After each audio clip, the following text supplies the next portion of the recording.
Bienvenidos todes al programa de educación y cultura Diálogos Compañeres de la Radio Germán Abdala. Producción y conducción, militantes de Patria Compañera. Nuestras vías de comunicación: Facebook, Patria Compañera; Instagram, Patria Compa; Twitter, Patria Compañera.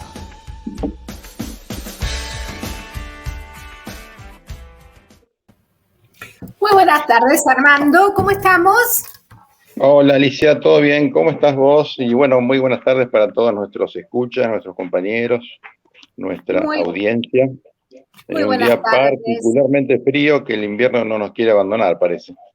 Exactamente, nos habíamos acostumbrado mal al veranito, bueno, primavera, que se nos vino las vacaciones de invierno, pero ahora el invierno está volviendo en un momento en que además nos enteramos que no solamente teníamos que pedir el subsidio para que no nos aumente mucho la energía, sino que además hay que cuidar el consumo, porque si consumimos más de no sé cuánto, no va a valer nada. Claro, esto es como una carrera de obstáculos, ¿viste? Cada vez que te vas acercando a la meta te ponen nuevas condiciones, con lo cual nunca sabes cuál va a ser ni aproximadamente el resultado final. Demasiada improvisación realmente para lo que debería ser un gobierno popular. Pero bueno, es lo que tenemos en este momento. Como así también la cuestión de la asunción de nuestro superministro, ¿no? Vieja figura conocida ya de este país, Sergio Tomás Massa. Ahora parece ser que el Tomás le debe quedar bien, porque todo el mundo lo menciona así, ¿viste? Claro, le debe quedar bien en los dos nombres. Sí, nosotros hacemos una humorada sobre esta cuestión de los subsidios, obviamente, pero bueno, la verdad que ya hemos tenido superministros en otros momentos de la historia, no es una novedad, y sin duda alguna Massa tiene muchísimo trabajo para desarrollar porque hay muchísimas urgencias cotidianas, ¿no? En nuestra población, temas de inflación, temas de precios que no dejan de subir, el deterioro del poder adquisitivo del salario, ni hablar del deterioro de las jubilaciones.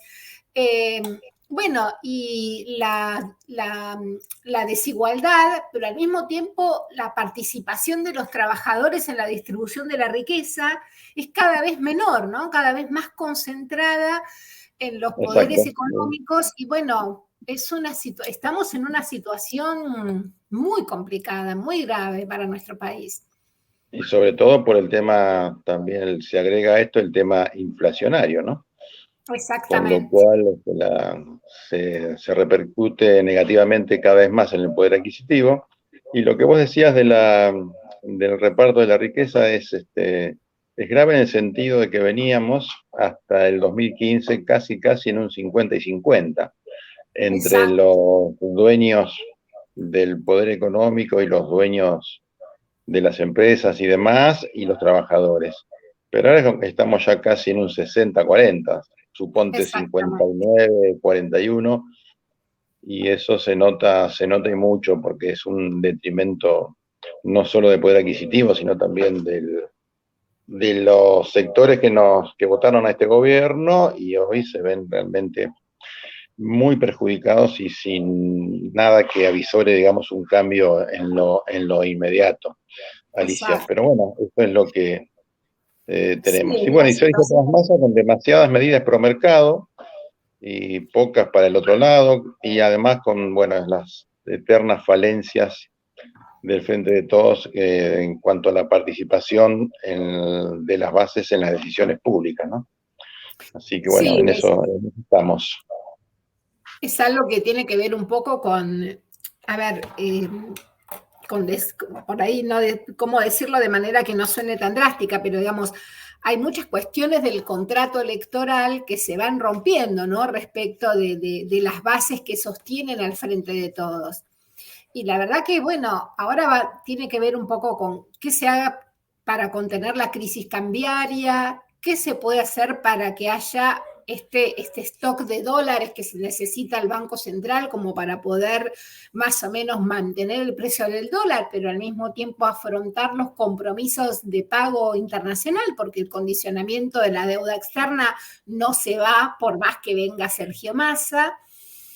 Y bueno, y hay que ver cómo se recuperan esas reservas y a partir de esa recuperación de reservas, cómo se tranquilizan los mercados, ¿no? Desgraciadamente, hace unos años atrás nos habíamos olvidado de palabras como reservas, de palabras como el FMI, y sin embargo, bueno, ahora volvieron otra vez a nuestra jerga y a sentir el aliento en la espalda, ¿no? De todas estas cuestiones. Sí, sí, además tengamos en cuenta que está ahí nomás, en pocos meses, una campaña electoral presidencial y provincial y de intendentes municipales, por supuesto, sí, que no esperemos que tengamos el tiempo suficiente, esperemos que dentro de todas las dudas que nos aquejan tengamos la posibilidad de recuperar y mantener, digamos, el Frente de Todos en un nivel competitivo electoralmente para el año que viene. Porque de lo contrario, lo que se viene, ya sabemos lo que es. Y además, con esto sumado en la persecución a Cristina Fernández de Kirchner, ¿sí? Nuestra vicepresidenta actual y quien es la referente política y conductora más importante, ya te diría, no solo de Argentina, ¿no? Sino de muchas partes del mundo.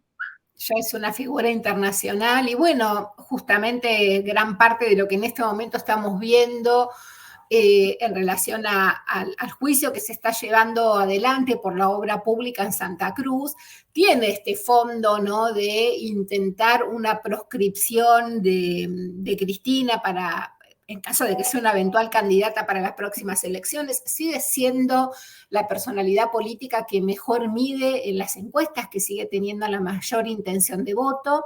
Y bueno, esta es la misma historia que ya vivimos con Lula, que ya vivimos con Correa, bueno, salvando las distancias también con Evo, pero bueno, son las armas, el partido judicial como arma de las democracias, entre comillas, para imponer los golpes de Estado. Y Cristina, en este caso, hemos escuchado los alegatos y algunas de las cuestiones del fiscal en los últimos días, el fiscal Luciani, y realmente es vergonzoso, ¿no?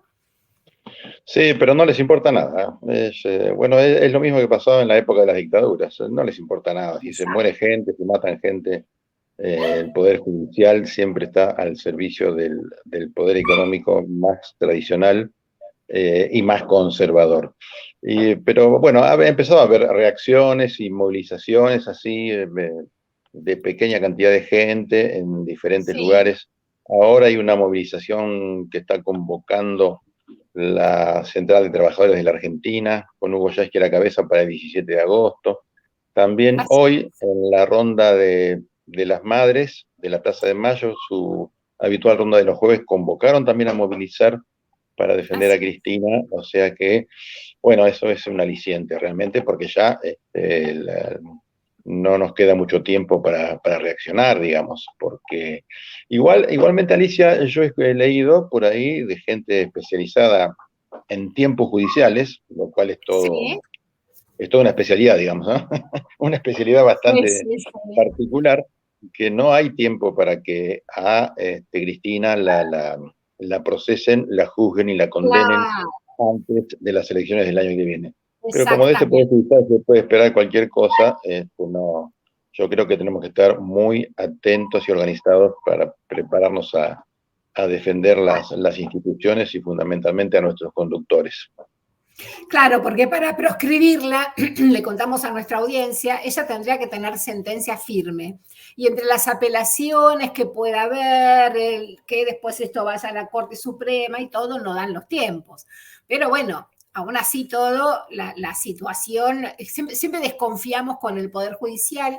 Y hoy yo escuchaba a Eve, que ella estaba recordando a Rosita de Camarote, que falleció, una de las madres fundadoras de Plaza de Mayo, y justamente planteaba algo que me pareció necesario decir en este momento, ¿no? Que ella decía, bueno, basta de las intenciones, de las cartitas, del Twitter, de las declaraciones, y realmente recuperar la calle, hacer una verdadera marcha popular que muestre que el nombre de Cristina no es solamente el nombre, ¿no? Sino esa fuerza popular que tiene atrás, que bueno, que somos los que la fuimos a despedir cuando ella se fue allí por el 2016, que la recibimos cuando ella vino después en el 2000, perdón, la fuimos a despedir en el 2015, la recibimos en Comodoro Pi cuando ella vino en el 2016, y bueno, y ahora hay que ganar la calle de nuevo, una vez más, ¿no?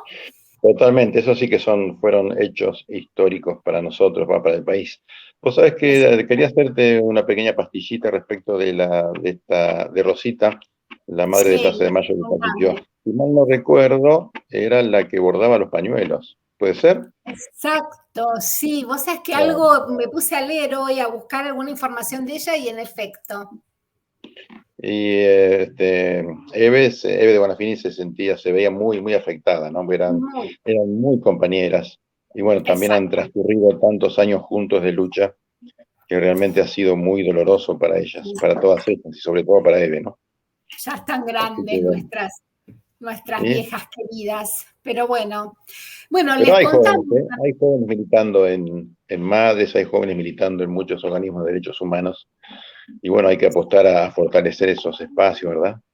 Sí, tal cual. Bueno, le contamos también a nuestra audiencia que tuvimos la visita de la vicepresidenta electa de Colombia, Francia Márquez, bueno, que recorrió Brasil, Chile, Bolivia, también estuvo aquí con nosotros. Francia va a asumir, igual que Petro, el 7 de agosto, ¿no? El domingo, ahora dentro de unos días. Y es la primera mujer afrodescendiente en su país.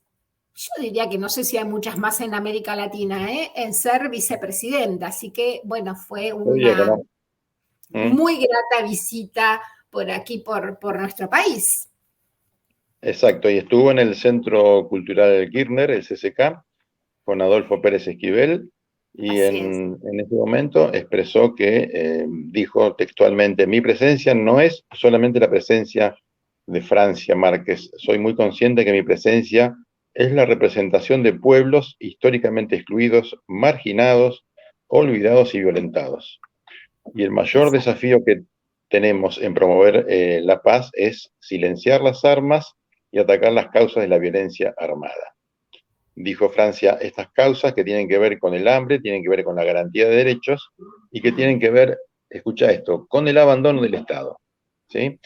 Cualquier coincidencia con nuestra realidad no es casualidad, diría yo. No es casualidad, exactamente. Y bueno, es el destino de nuestros pueblos, ¿no? Esa lucha permanente con estos procesos de colonización y recolonización que vamos viviendo todo el tiempo. Y bueno, pienso que Francia, más allá de su objetivo en la restauración de la paz y en abrirse al diálogo con el Ejército de Liberación Nacional, que es un propósito muy particular de Colombia, me parece que lleva Francia de alguna manera las voces de grandes masas de población postergada, desplazada, que hay en Colombia, que es muy loco, ¿no? Porque los colombianos a veces, sobre todo el colombiano promedio de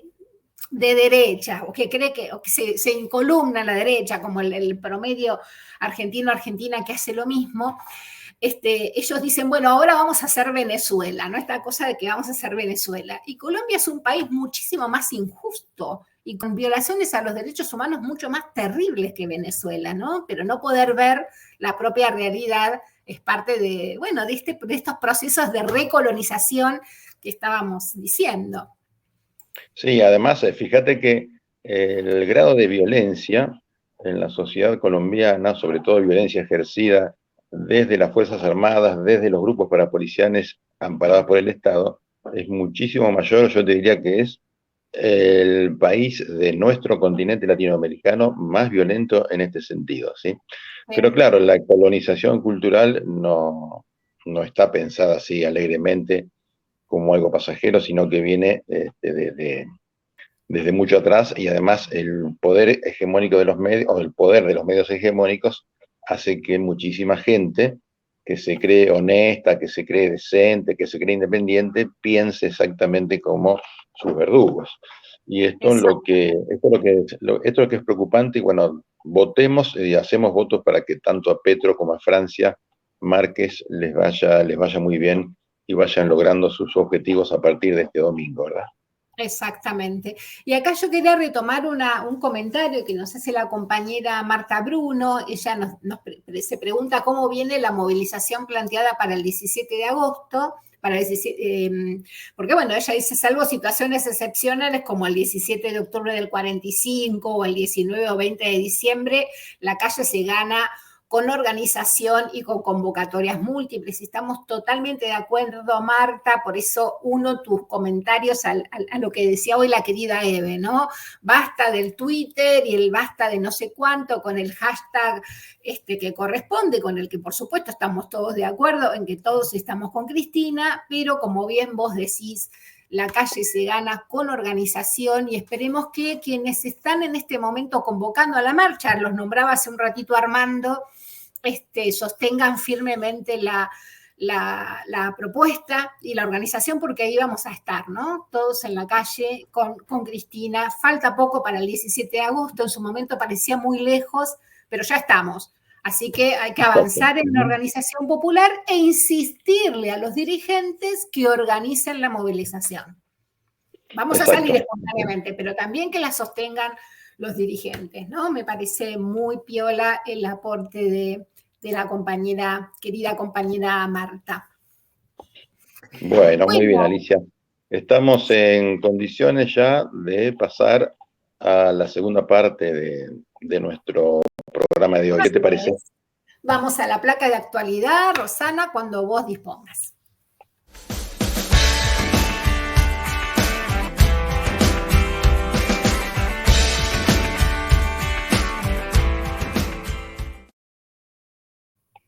Bueno, le contamos a nuestra audiencia, a nuestros compañeros y compañeras, que un grupo de integrantes de nuestra agrupación de Patria Compañera fuimos recibidas por el director general de Cultura y Educación de la provincia de Buenos Aires, por el profesor Alberto Silioni, en su despacho. No sé si recuerdan que nuestro primer programa, ya por el 2020, de Diálogos Compañeros, lo tuvimos como entrevistado al profesor Silioni.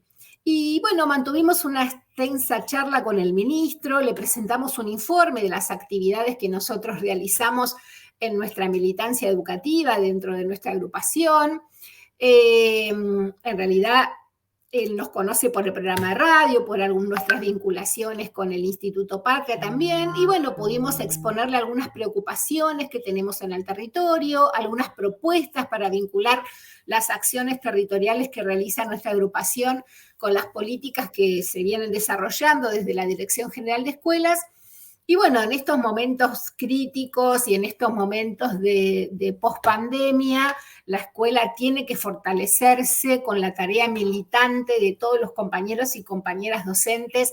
Así que ahí consideramos esta acción de visita al ministro como una acción militante más, y además agradecerle a Alberto Silioni que nos haya atendido, que nos haya dado un buen tiempo. Estuvimos unos 40 minutos más o menos conversando con él.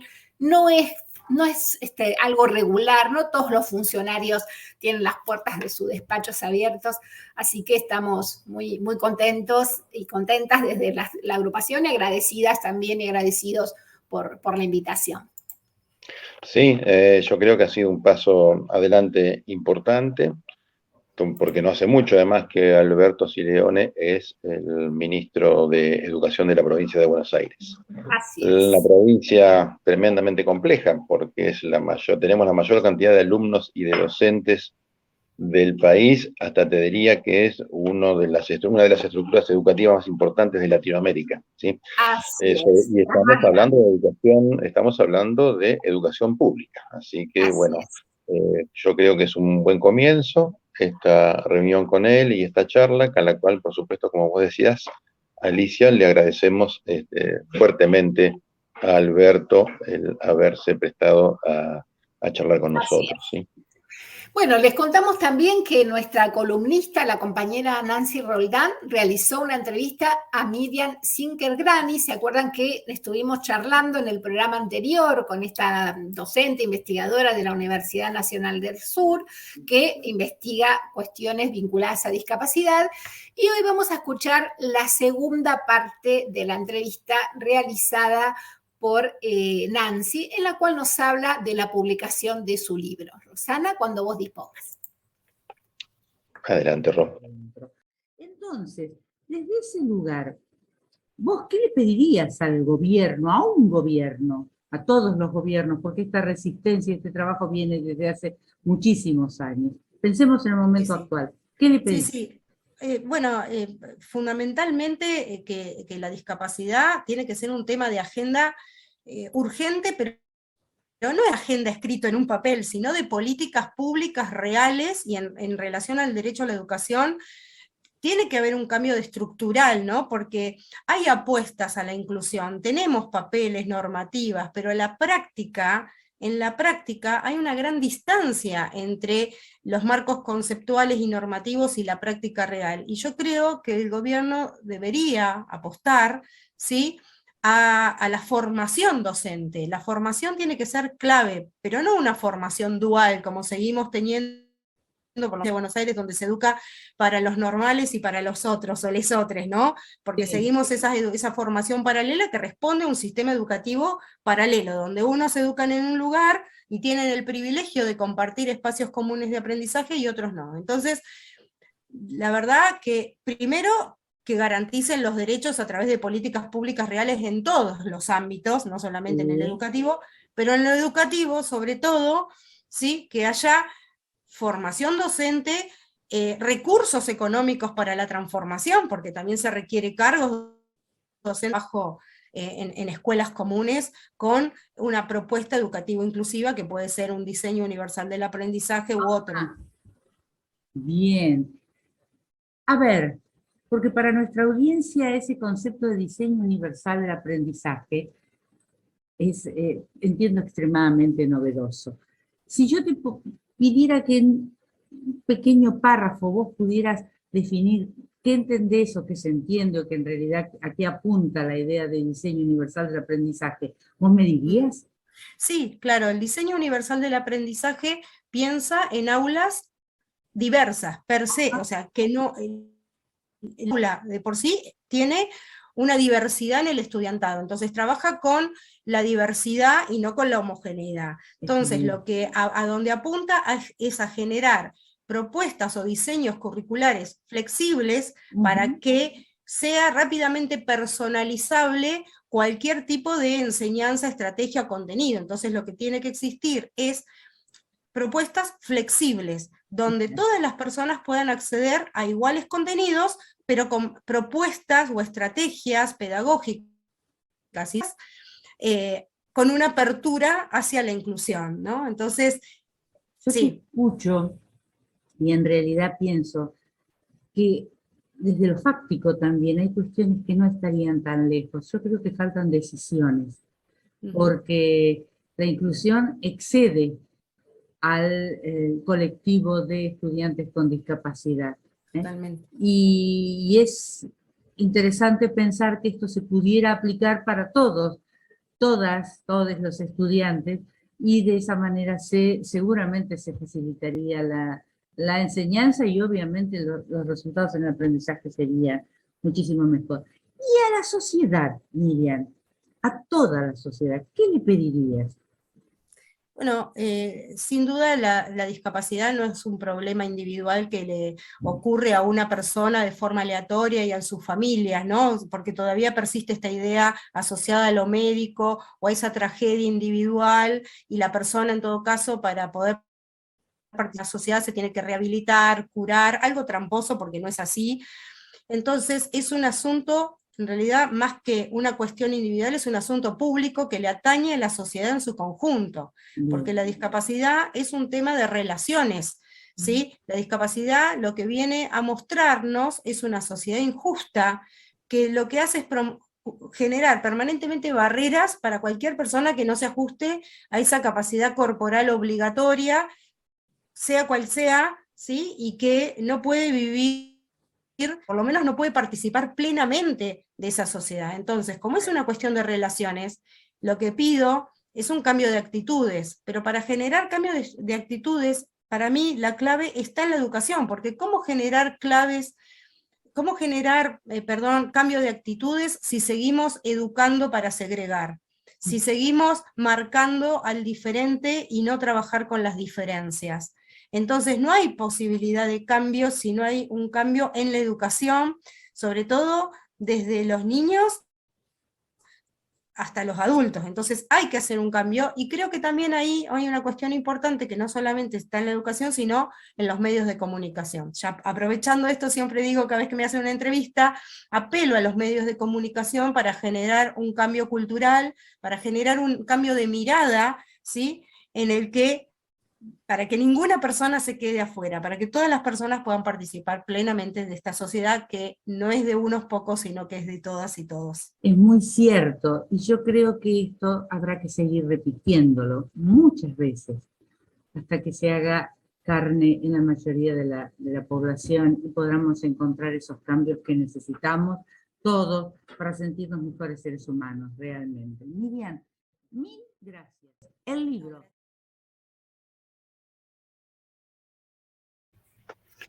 Bueno, Excelente entrevista, de la segunda parte de esta entrevista realizada por Nancy. ¿No, bien. Alicia, con este tema tan, digamos, tan poco sostenido desde las instituciones y desde el Estado en cuanto a que son, digamos, el último orejón del tarro, ¿no? Los discapacitados, o diferentes, digamos. Nancy nos va a seguir seguramente trayendo estos temas en otras columnas que vaya organizando. Finalmente, para terminar nuestra sección de actualidad, queremos recordar hoy 2 hechos luctuosos ante los cuales todavía hay mucho silencio, mucha impunidad, y ante los cuales todavía reclamamos la justicia que nos falta, ¿no? Hablando de la administración de justicia tan irregular en nuestro país. Por un lado, pedimos justicia por Santiago Maldonado, quien permaneció en agosto de 2017 desaparecido por varias semanas en la provincia de Chubut. Después fue hallado su cadáver en el río Chubut, y hasta el día de hoy todavía sigue sin esclarecerse su causa, ¿no? ¿Qué es lo que pasó en ese momento? La causa está paralizada, qué casualidad, en la Corte Suprema de Justicia desde marzo del 2020. Hay cosas que la Corte Suprema resuelve de un día para otro, y otras situaciones de tanto dolor, de dolor social, no solo familiar, y de tanta injusticia siguen paralizadas. Y en la misma línea queremos pedir hoy también justicia por Sandra Calamano y por Miguel Rodríguez. Sandra y Miguel, nuestros queridos compañeros de la provincia de Buenos Aires, que bueno, fallecieron por la incompetencia del gobierno de Vidal durante la gestión de Sanchezini, y todavía seguimos reclamando justicia, y lo vamos a seguir haciendo mientras haya este manto de impunidad sobre estos funcionarios, ¿no? Y con la característica del gobierno de María Eugenia Vidal y de Sanchezini, que no se hacen cargo de nada. No se hicieron cargo en su momento, como tampoco nos hicieron cargo de un montón de cosas, y todavía pretenden darnos lecciones al resto de la sociedad de cómo manejar o de cómo administrar las instituciones y de cómo tener un sistema educativo bien administrado. Realmente tanto lo de Santiago Maldonado como lo de Sandra y Rubén también tiene que ver con lo que veníamos hablando antes y que tanto hablamos en nuestro programa, Alicia, que es el tema de la justicia, el tema de la impartición de justicia, que está absolutamente tergiversado y que responde más a las relaciones que el poder económico y el poder real establece en nuestro país que a lo que dicen las leyes, ¿no? Eso es lo triste de esta situación, y que bueno, hay que organizarse para pelear por eso, ¿no? Exactamente. Pedimos justicia entonces desde nuestro programa. Bueno, vamos a pasar a nuestra sección entrevista también en nuestro programa de hoy. ¿Rosana? Momento de entrevista en Diálogos Compañeros. Bueno, te cuento, Armando, le contamos a la audiencia, hoy tenemos la entrevistamos al compañero Ricardo Gil, que es consejero, dirigente estudiantil, social y cooperativo, fue socio fundador y presidente de EIAS Cooperativa, Estudios Integrales Asociados, Cooperativa de Servicios Limitada. Entre 2005 y 2015 fue consejero y administrador y es su director hasta la fecha. Asociado y dirigente del Banco Credicop, es presidente de la Comisión de Asociados desde el año 2003, administrador del 2004 al 2014 y síndico suplente desde 2010 al 2017. Y al mismo tiempo es dirigente del Instituto Movilizador de Fondos Cooperativos, referente político del Partido Solidario de La Plata, amigo y compañero con el que hemos compartido muchas actividades en conjunto, así que les invitamos a escuchar la entrevista al compañero Ricardo Gil. Con todo gusto, avancemos con eso y con Ricardo. Muy buenos días, hola Ricardo, hola Alicia, ¿cómo están? Hola, muy buenos días Armando, Ricardo. Bueno, vamos a conversar en este programa de hoy algunas cuestiones que vamos a pasar por varios temas con nuestro compañero Ricardo Gil. Ricardo, bienvenido a Diálogos Compañeros. Buen día a ambos, muchas gracias por la invitación, un gusto estar con ustedes. En un momento tan particular como este. Momento de aquellos. Bueno, de eso también vamos a hablar en esta entrevista, Ricardo. Bueno, queremos preguntarte un poquito, vamos a empezar por algunos temas más generales. Nosotros sabemos que vos tenés toda una trayectoria dentro del cooperativismo y nos interesaba un poco conversar con este tema. Así que queremos preguntarte un poco los aportes que realiza el cooperativismo en los procesos productivos, en el desarrollo local, en el desarrollo de la economía. ¿Cómo estamos en educación cooperativa en este momento? ¿Qué nos podés contar? Bueno, el movimiento cooperativo tiene nacimiento allá por la mitad del siglo XVIII. El siglo XIX, 1844, 1850 a nivel internacional, y en nuestro país tiene más de 100 años de historia. Lo que planteás, Vilma, de la participación en lo que serían los aspectos productivos y laborales, el movimiento cooperativo, primero es muy diverso, y con esa diversidad también refleja de lo que somos como sociedad. Decir el movimiento cooperativo no es decir una unidad de acción y una concepción ideológica igualitaria. No es lo mismo la concepción ideológica de una confederación como Coninagro, que aglutina a los productores agropecuarios y que se sienta en la mesa de enlace, que decir cooperar, que aglutina a las federaciones, digamos, nosotros denominamos del cooperativismo urbano, donde están las cooperativas de servicios públicos, donde estamos nosotros como Instituto Movilizador, y donde hay una diversidad de cooperativas vinculadas a la actividad territorial y urbana, que además cumple un fin social muy importante. Todas las cooperativas, las mutuales, las organizaciones de carácter social que interactúan en el mercado cumplen un rol social que muchas veces no se valoriza. De hecho, muchas de nuestras cooperativas, muchas federaciones, incluso la Alianza Cooperativa Internacional, promueve no solamente el balance económico, la rendición de cuentas, que nosotros tenemos un sistema mucho más abierto, participativo y transparente, sino el balance social, que se cuantifica en el cumplimiento de las premisas de los principios y los valores cooperativos, pero también se lo cuantifica económicamente en algunos casos, que generalmente son beneficios que reciben los asociados y las asociadas de las cooperativas, pero también recibe la sociedad. Eso es, digamos, en un marco, y para nosotros es fundamental. Si después les parece, podemos profundizar un poquito más. Nosotros tenemos una visión de que la distribución, el nudo de la distribución de la riqueza, empezando a tocarla tangencialmente por la distribución del ingreso, tiene que ver con 3 grandes espacios. El primero, la distribución primaria, que establece la economía, que es la disputa entre lo que se lleva capital y lo que nos llevamos los trabajadores, ¿no? En este momento estamos complicados. Se está hablando de un orden del 41-42% de la renta que nos llevamos los trabajadores en la producción, en el PBI, y más del 58% que se lleva el capital. En algunos momentos hemos estado en el 50 y 50, o incluso un poquito por encima del 50. Eso sería, sin entrar más en detalle ni profundizar, la distribución primaria. La distribución secundaria es la que realiza a través de la recaudación de impuestos y tributos el Estado, en sus 3 niveles, y cómo lo reasigna. Por eso la importancia del Estado y del rol. Primero, en cómo se hace la tributación, cómo se fija un sistema tributario progresivo, que paguen más los que más ganan y que paguen más los que más tienen.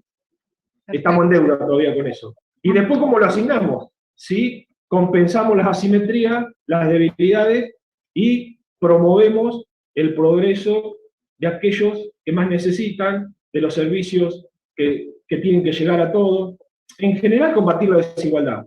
Nosotros agregamos un tercer espacio, que es la participación de las organizaciones de la economía solidaria o social, más conocidas como organizaciones de la economía social, en las que estamos las cooperativas, pero también están las mutuales, los sindicatos, podemos decir un número de organizaciones de carácter social. Los clubes en los barrios cumplen un rol social y cumplen un efecto en el balance social que yo les mencionaba.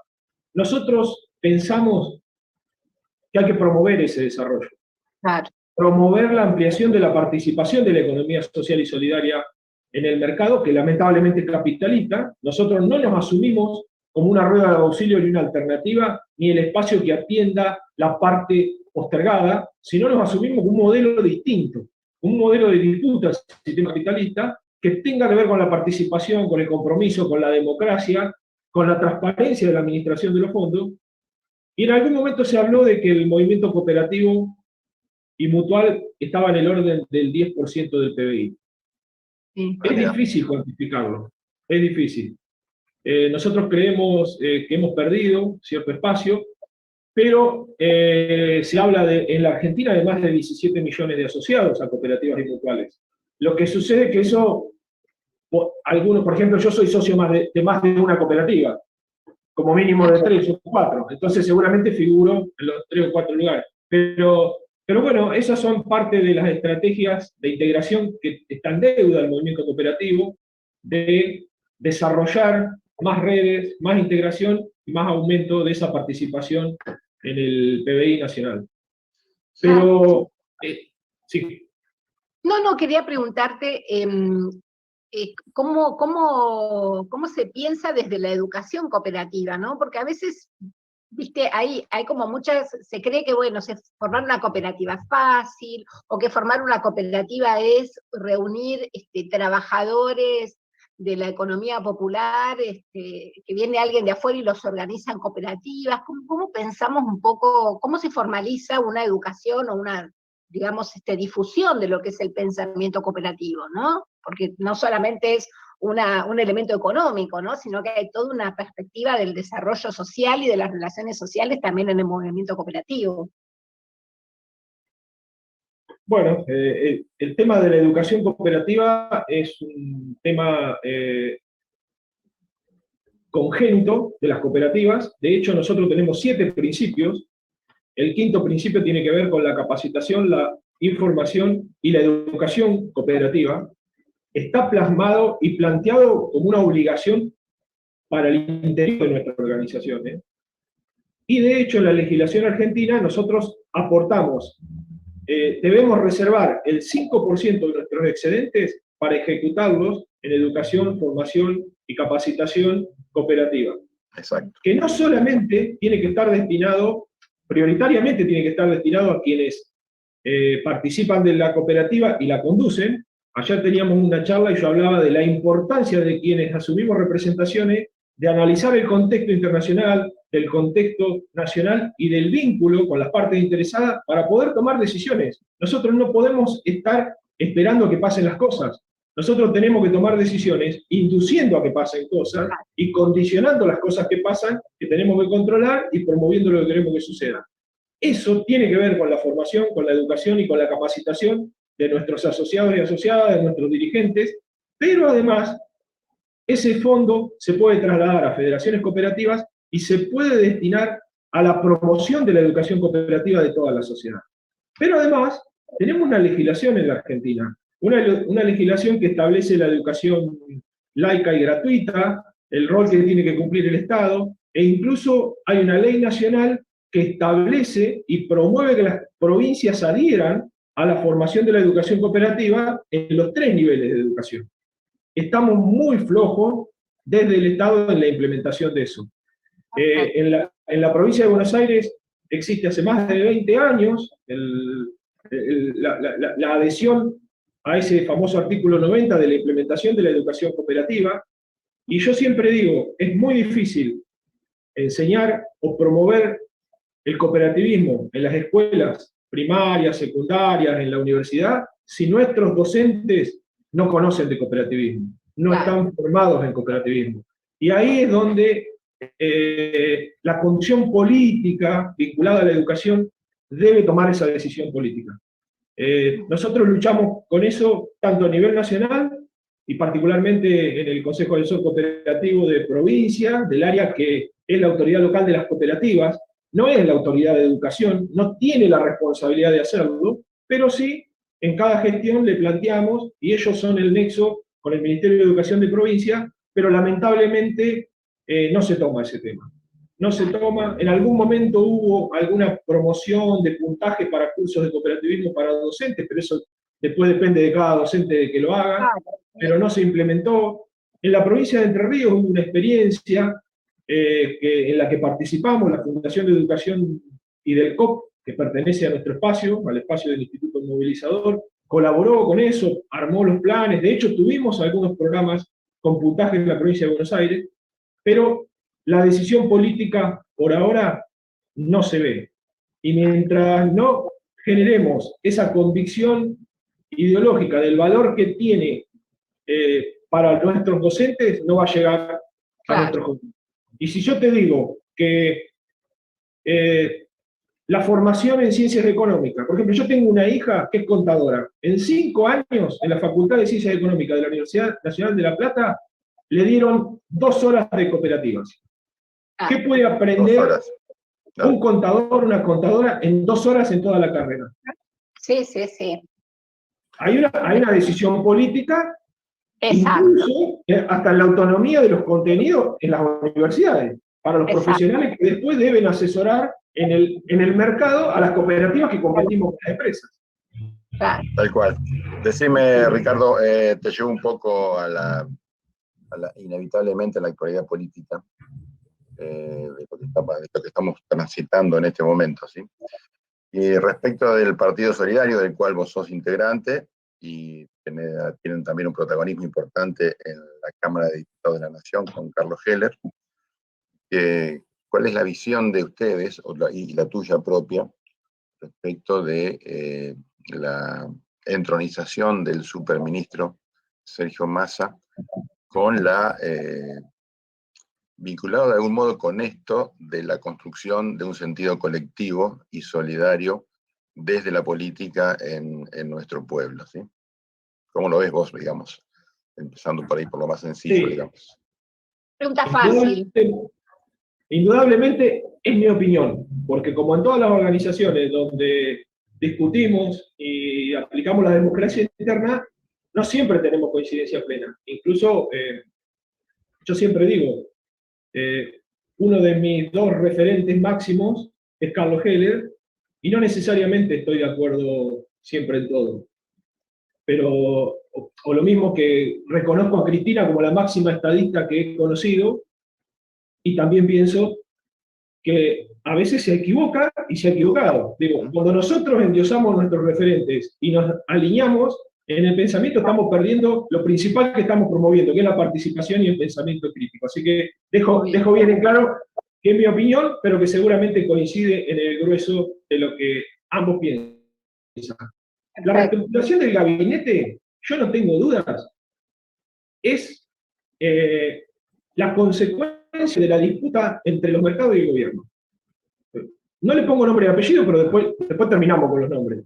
Pero indudablemente está en juego el rumbo de la economía, la distribución de los ingresos y si podemos tocar o no la distribución de la riqueza. El poder económico presiona desde todos los frentes, en pos de sus intereses, fundamentalmente empresariales. Por otro lado, utiliza la herramienta de la inflación, que tiene responsables, no hay duda, y además generan todas estas presiones con las corridas cambiarias.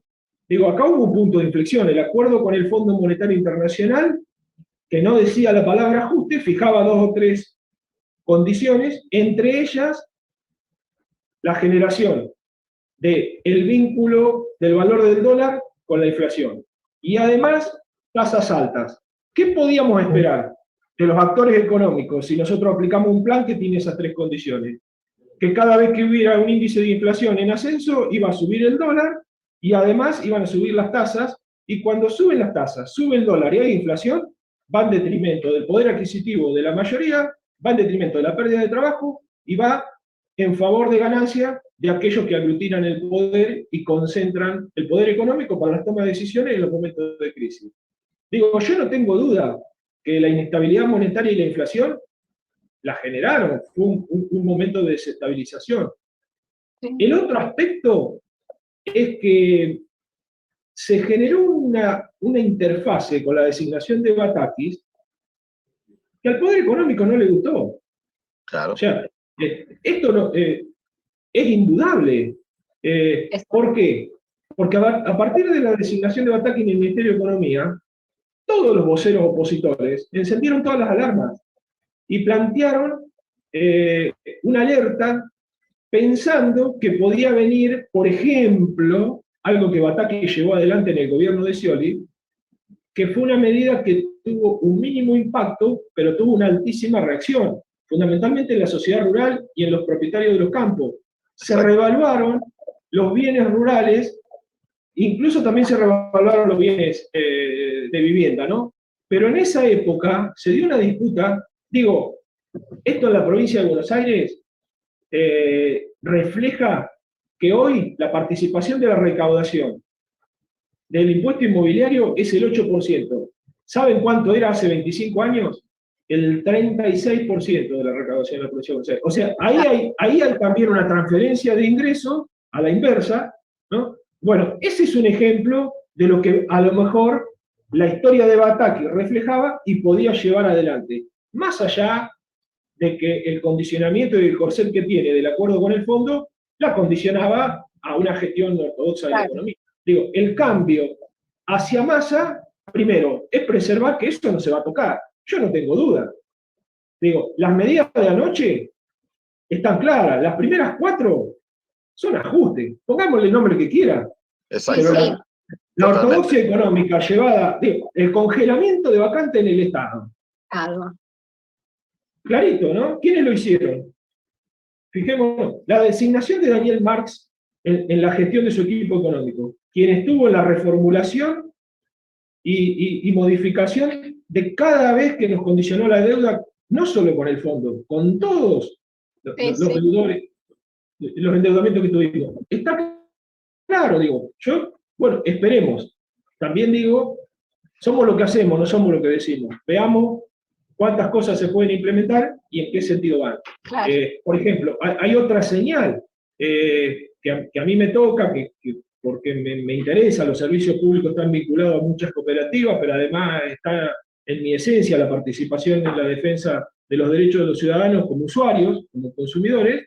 Digo, ya se está modificando lo que se había planteado de la segmentación, agregándole otro condicionamiento, un límite al consumo, solicitando un ahorro. Yo digo, el ahorro, ¿cuántas veces lo hacen los que más tienen y los que más consumen?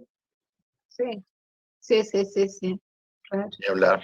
Sí. Ni hablar, sí. ¿Qué te iba a decir? Bueno, si te parece, Alicia, para ir Sí, sí.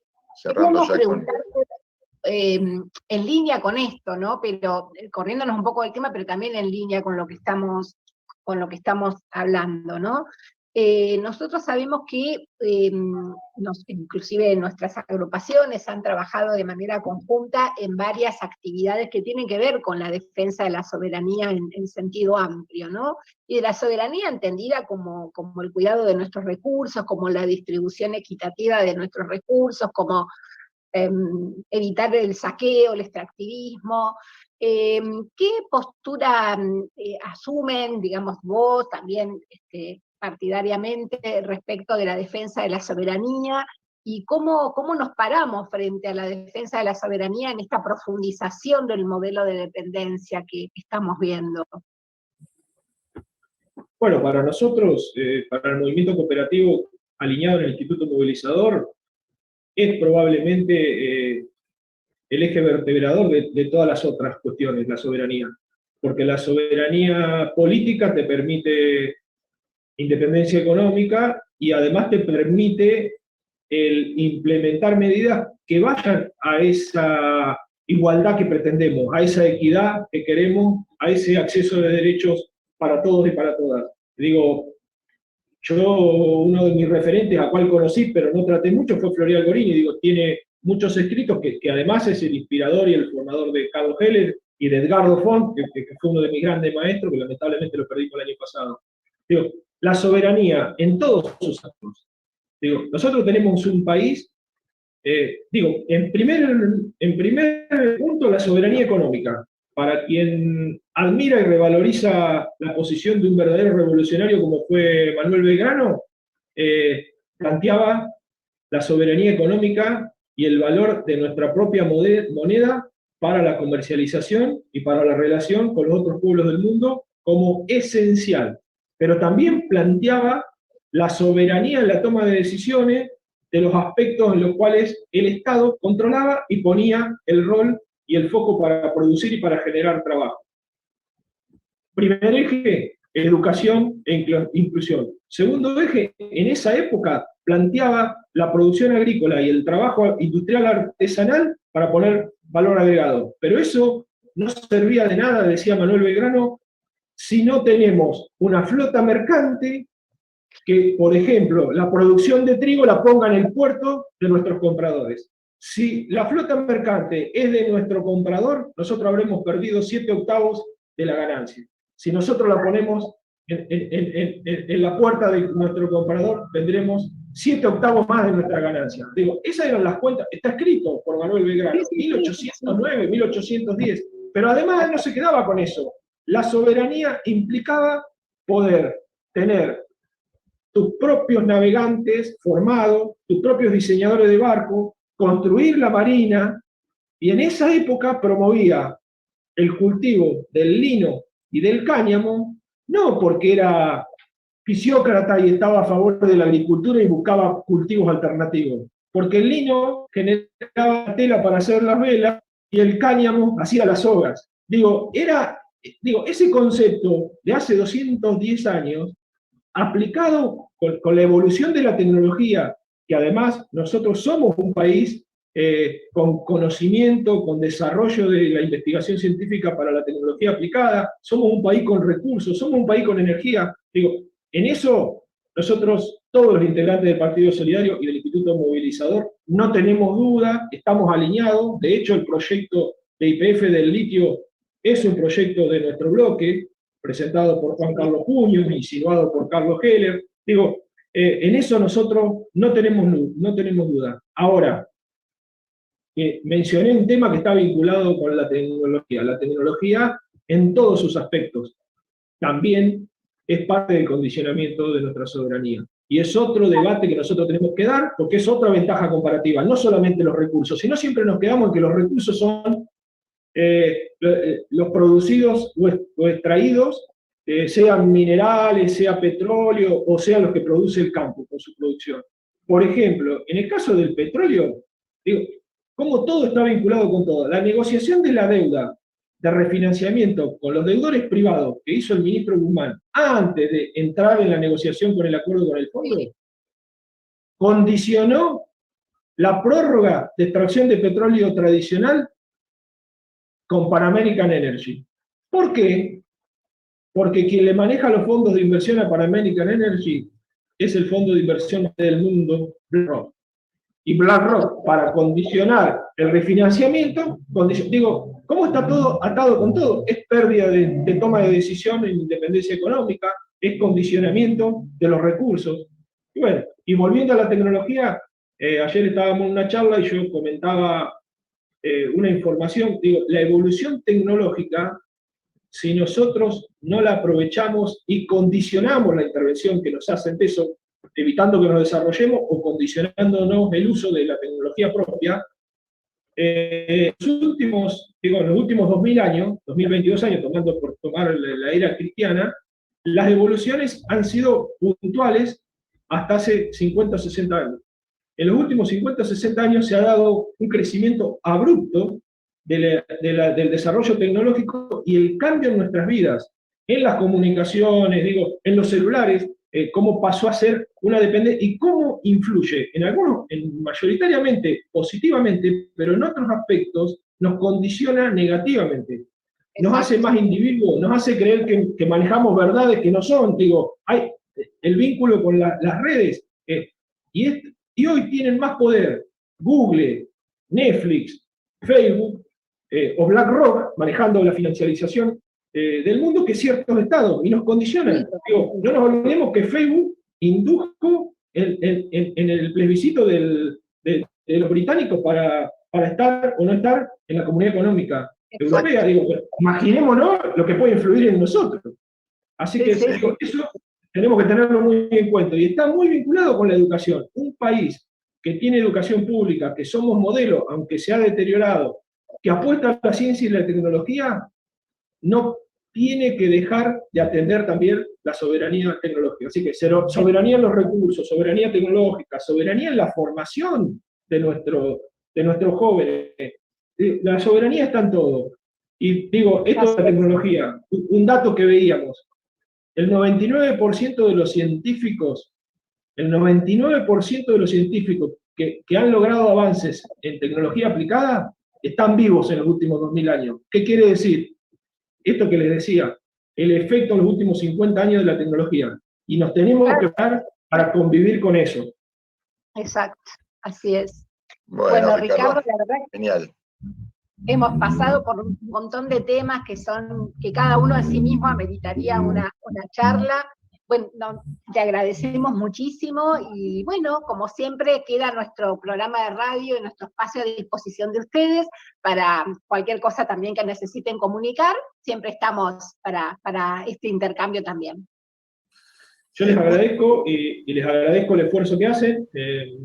Más de alguna vez he visto el programa, he visto algunas de las entrevistas, así que sé de la importancia y del valor que tiene que uno tenga tiempo para desplayarse, para evaluar estos temas, y bueno, y también sé de la lucha de ustedes, así que les agradezco mucho a los compañeros y compañeras de Patria Compañera.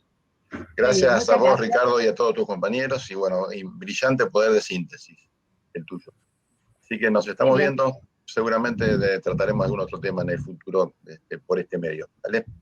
Gracias. Un abrazo. Hasta la próxima. Muy buena la entrevista a nuestro compañero Ricardo Gil, que, como decíamos ahí, ¿no? Pasó por todos los temas. Estás muteado, Armando, ¿eh?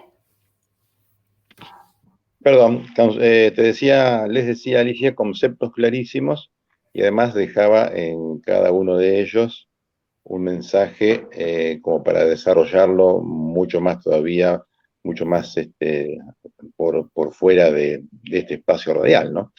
Es para tener una buena charla con alguna bebida de por medio y poder un guisito profundizar. De lentejas, por ejemplo, un vino y una buena charla, ¿por qué no? Bueno, agradecemos los comentarios que tenemos en las redes sobre la entrevista, que nos dicen que realmente ha sido una entrevista muy interesante, y bueno, y rescatan esta idea de nos comenta una compañera que nos escucha, una oyente, que el cooperativismo realmente es contracultural, ¿no? En una sociedad neoliberal, marcada por el neoliberalismo, el individualismo y el sálvese quien pueda, dice la compañera, realmente, bueno, fue nuestra intención, ¿no? En la entrevista a Ricardo, justamente de rescatar ese trabajo silencioso, pero fundamental que hacen las cooperativas. Bueno, pasamos a nuestra sección Varieté Cultural, ¿parece? Adelante, adelante, Alicia.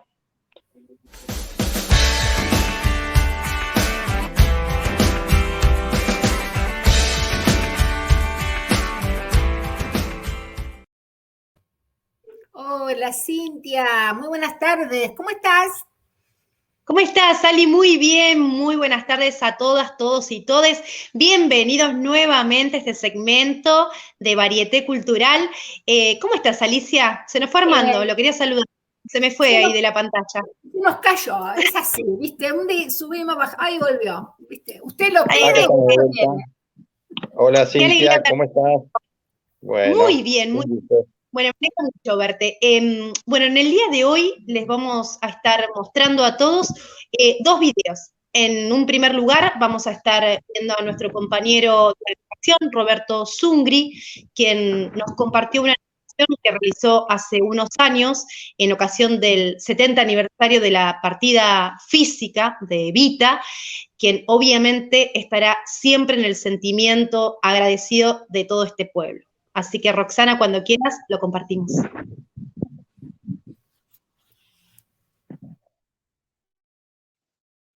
Yo estaba en mi pieza, le había prendido unas velas. Hacía tiempo que servía en esa casa como mozo, pero estaba muy angustiado. A las 8:25 anunciaron que había muerto. Y ahí, casi al mismo momento, el mayordomo me golpeó la puerta de la pieza y me dijo: vení que tenés que servir el champán. Apagué la vela y salí. Cuando llegué a la cocina, todos estaban llorando, menos uno, el chofer. Él era anarquista, era de la contra. El mayordomo me tenía preparada la bandeja con las copas y la botella de champán en el balde con hielo. Yo siempre tuve las manos ocupadas en esa casa. Iba por el pasillo y escuchaba el piano que tocaba el hijo mayor y las risas y los cánticos, toda la celebración. Se habían reunido, habían venido unos cuantos.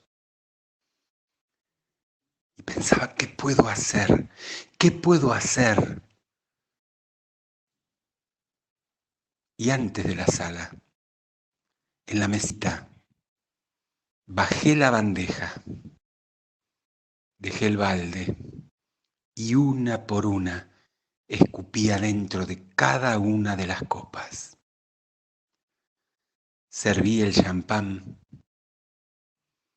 y salí liberado a la sala para que brinden.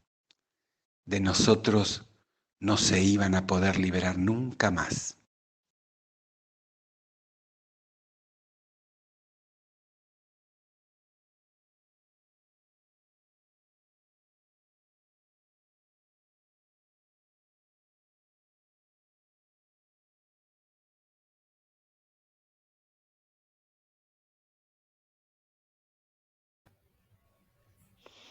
Bien. Bueno, muy emotivo el relato.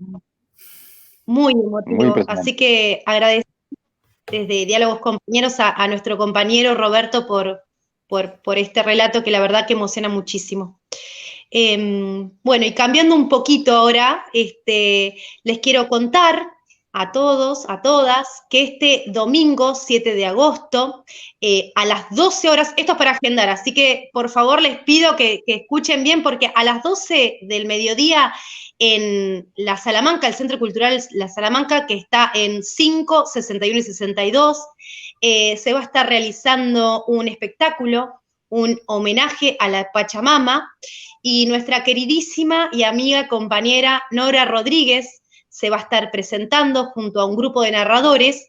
Hay que hacer reservas, así que yo acá me anoté el teléfono para el que quiera tomar nota. Las reservas se hacen al 221-488-5539. La entrada es anticipada, así que las y les invitamos para que puedan ir. Yo obviamente ya mañana voy a estar reservando, voy a ir con mi suegra. Así que bueno, Norita, espero que nos veamos ahí. ¿Qué cara que me puso Alicia? Bueno, esperamos ver. A la suegra. Es buena esa. Esperamos que vaya mucha gente a acompañar, a estar ahí, y bueno, ahora Norita nos va a estar contando un poquito más de qué se trata. Pero antes de despedirme, bueno, después me despido. Vemos el video cuando Roxana lo disponga y después nos salimos. Ahí estamos pasando el teléfono para que lo vean. Fantástico.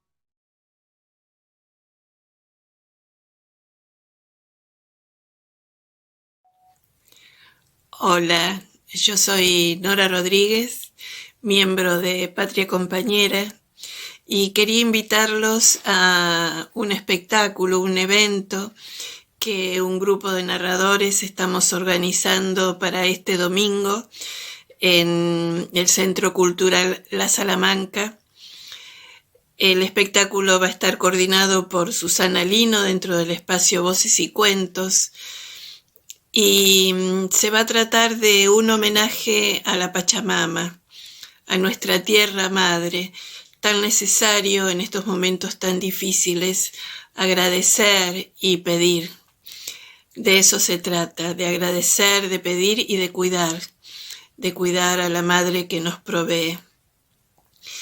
En la segunda parte del espectáculo, después de hacer la ceremonia de agradecimiento a la Pacha, se van a presentar un grupo de narradores de Capital, defensores de la cultura andina, un recitador excelente, y en una segunda parte un grupo de narradoras platenses. Vamos a estar brindándoles historias relacionadas con el evento. Todo esto va a estar acompañado por la excelente cocina de la Salamanca, cocina criolla, empanadas, locro, pastelitos. Así que va a ser para no perdérselos. Los invitamos, los esperamos para compartir el brindis y los buenos deseos para nuestra madre tierra y los que habitamos en ella. Y hay que hacer reserva para el que quiere asistir. En el flyer que va a mostrar Cintia, que le agradezco mucho que me haya invitado a compartir esto que estamos organizando. Y bueno, hay que llamar por teléfono y reservar. Y después allá nos vemos el domingo. Abrazo a todas y todos.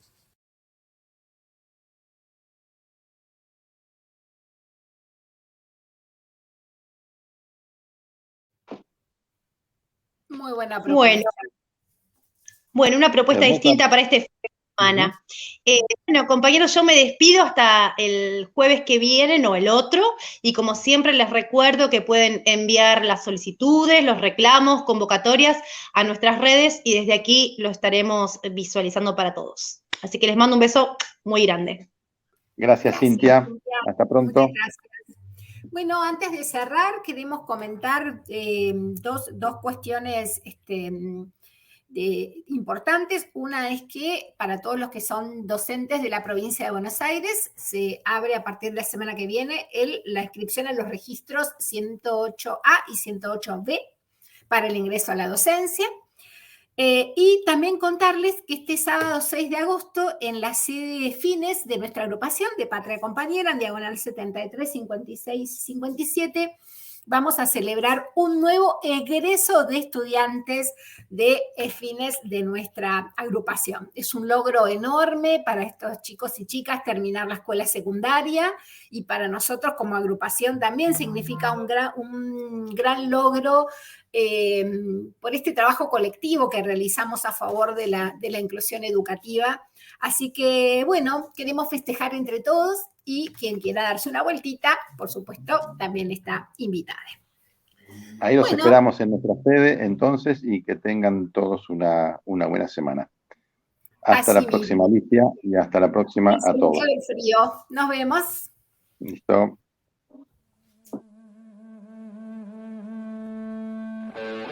Este programa fue una producción de Patria Compañera.